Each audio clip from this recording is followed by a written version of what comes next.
എല്ലാവർക്കും നമസ്കാരം. അപ്പം നമുക്കിന്ന് ചപ്പാത്തിയാണ് രാവിലെ. അപ്പം നമുക്ക് ചപ്പാത്തി ഓവൽ ഷേപ്പായിട്ടുള്ള ചപ്പാത്തി ഒന്ന് ഉണ്ടാക്കി നോക്കാവേ. ഓവൽ ഷേപ്പായിട്ടുള്ളത് അപ്പം നന്നായിട്ട് ഇങ്ങനെ നല്ല സോഫ്റ്റായിട്ട് ഇത് പൊങ്ങി വരും. നല്ല സോഫ്റ്റ് ചപ്പാത്തി കഴിക്കാം. ഓവൽ ഷേപ്പ് ആയിട്ടുള്ളത് നമ്മൾ സാധാരണ റൗണ്ട് ആയിട്ടല്ലാണ്. അപ്പം നമുക്കൊരു രണ്ട് ഒന്ന് മടക്കിയിട്ട് ഒരു ഓവൽ ഷേപ്പ് ഒരു പൊറോട്ട എന്ന് പറയാൻ പറ്റത്തില്ല, ആലു പൊറോട്ട എന്ന് പറയാൻ പറ്റത്തില്ല. പൊറോട്ടയുടെ അത്ര ഇത് വരത്തില്ല, അതിങ്ങനെ ഓവൽ ഷേപ്പായിട്ട് ഉണ്ടാക്കുന്നതാണ്. അപ്പോൾ നമുക്കതെങ്ങനെയാണെന്നൊന്ന് ഉണ്ടാക്കി നോക്കാവേ. അപ്പോൾ ഞാൻ ആദ്യം ഇതൊക്കെ ഒന്ന് ഉണ്ട ഉരുട്ടി വെക്കട്ടെ കേട്ടോ. ഉണ്ട ഉരുട്ടി വെച്ച് കഴിഞ്ഞാൽ നമുക്ക് ഈസി ആയിട്ട് ഇത് ഉണ്ടാക്കിയെടുക്കാൻ പറ്റുമേ. അപ്പോൾ ഞാൻ നോക്കിയപ്പം ഈ വട്ടത്തിൽ നമ്മൾ ചപ്പാത്തി ഉണ്ടാക്കുന്നതിലും സോഫ്റ്റായിട്ട് നമുക്ക് ഈ ഓവൽ ഷേപ്പ് ആയിട്ട് നമ്മൾ പരത്തിയെടുക്കുമ്പോൾ അങ്ങനെ ഇപ്പോൾ ഞാൻ ട്രൈ ചെയ്തപ്പോൾ അങ്ങനെയാണ് എനിക്ക് തോന്നിയത്. അതൊന്നും കൂടെ ഒരു സോഫ്റ്റ് ആവും. അപ്പോൾ നമ്മൾ ഈ റൗണ്ട് ഷേപ്പിൽ ഇങ്ങനെ ഉണ്ടാകുമ്പോൾ അത്ര അങ്ങനെ സോഫ്റ്റായിട്ട് എനിക്ക് കിട്ടുന്നില്ല.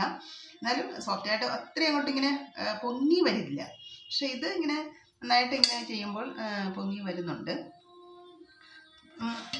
അങ്ങനെയൊന്ന് നമുക്ക് നോക്കാം. വട്ടത്തിലെ ചപ്പാത്തിയാണല്ലോ നമ്മളെപ്പോഴും ഉണ്ടാക്കുന്നത്. അപ്പം നോർത്ത് ഇന്ത്യയിൽ പറയുന്നത് ചപ്പാത്തിക്ക് റൊട്ടി എന്നാണ്.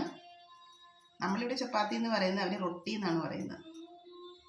ഞങ്ങൾ ഡൽഹിയിലായിരുന്നല്ലോ, കുറേ വർഷമായിട്ട് ഞങ്ങൾ ഡൽഹി താമസക്കാരായിരുന്നു. ഇനിയിപ്പം കേരളത്തിലോട്ട് സെറ്റിൽ ചെയ്താണ്. അപ്പം നമുക്ക് അങ്ങനെ ഒന്നും ഉണ്ടാക്കി നോക്കാവേ. ഓക്കേ,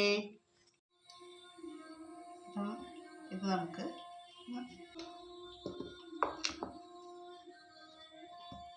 പരത്തിയെടുക്കാം.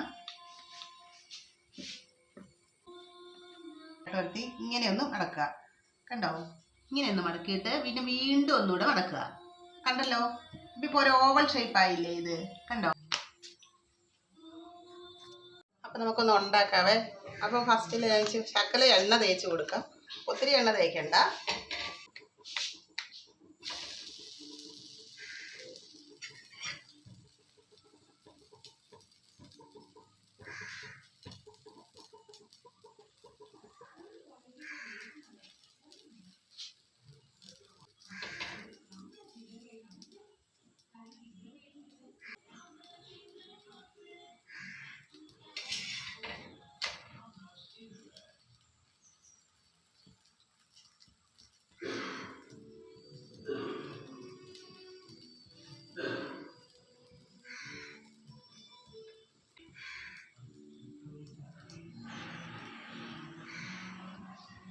ഭാഗം നന്നായിട്ട് പൊങ്ങുന്നുണ്ട്.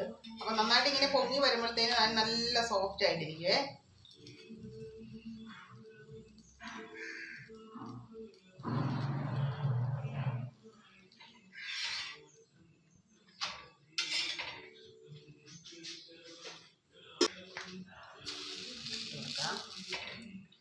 നന്നായിട്ട് ഇട്ട് കൊടുക്കണം.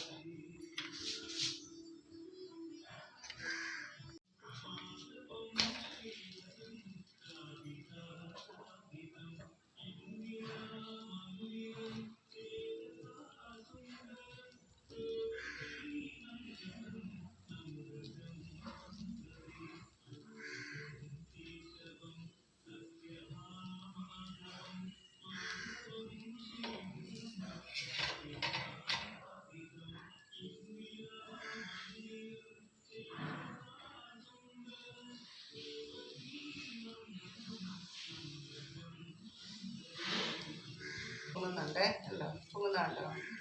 നന്നായിട്ട് നല്ല ചപ്പാത്തി ഉണ്ടാക്കി നമുക്ക് ഇത്രയും പൊങ്ങി വരത്തില്ല.